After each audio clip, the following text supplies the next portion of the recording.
understand you'd like me to hear your confession? Not exactly a confession. I haven't yet done the deed. I was sort of hoping to get a quote in advance.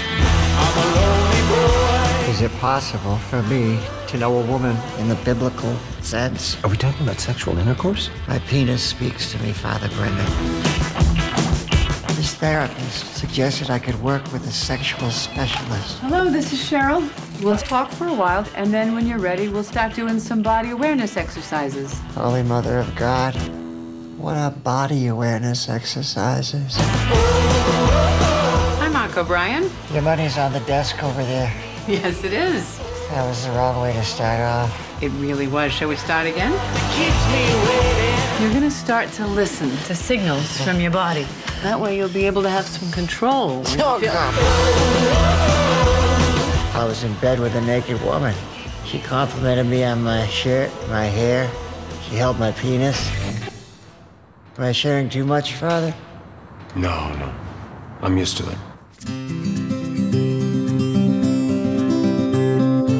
Picture yourself as a 6-year-old boy. Do you blame him for getting polio? What is she like, Cheryl? She's the most wonderful person on the planet. Stay with me. Let's just breathe. Tell me something about yourself. I'm a very private person. I have a private life. This therapy's about you. Did I say that I need you? What happens when people become attached to each other? You can leave it at love and attraction, or you can make things complicated. You see, Maybe this is a bad idea. I think you've done a great thing. I come cleaner.